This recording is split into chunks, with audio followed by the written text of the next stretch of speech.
দ্বিতীয় মেয়াদে যুক্তরাষ্ট্রের প্রেসিডেন্টের দায়িত্ব নেয়ার পর প্রথমবারের মতো ওয়াশিংটন সফরে গেছেন ভারতের প্রধানমন্ত্রী নরেন্দ্র মোদী। সেখানে দুই নেতা দ্বিপাক্ষিক সম্পর্কের গুরুত্বপূর্ণ বিষয়গুলো নিয়ে আলোচনায় অংশ নেন। বৈঠকের আগে সাংবাদিকদের সঙ্গেও প্রশ্নোত্তরে উঠে আসে বাংলাদেশ প্রসঙ্গ। বৈঠক শুরুর আগে আন্তর্জাতিক গণমাধ্যমের মুখোমুখি হন এই দুই নেতা।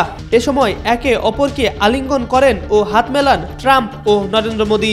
দুই নেতা গণমাধ্যমের কাছ থেকে আসা বিভিন্ন প্রশ্নের জবাব দেন। এমন এক প্রশ্নে উঠে আসে বাংলাদেশ ইস্যু।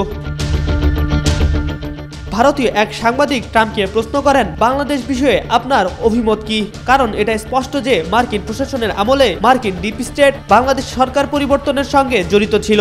এমনকি মোহাম্মদ ইউনুসও জুনিয়র সরোসের সঙ্গে দেখা করেছিলেন। বাংলাদেশের বিষয়টি নিয়ে আপনার দৃষ্টিভঙ্গি কি?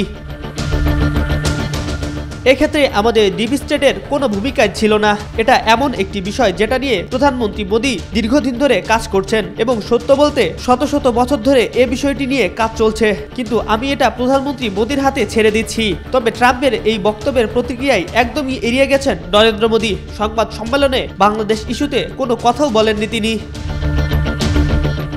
বাংলাদেশে শেখ হাসিনা সরকারের পতনের পর থেকেই অভ্যন্তরীণ বিভিন্ন ইস্যুতে নানা রকম সংবাদ পরিবেশন করছে ভারতীয় মিডিয়া, যার বেশিরভাগই ছিল উদ্দেশ্য প্রণোদিত ও ভুল তথ্যে ভরা।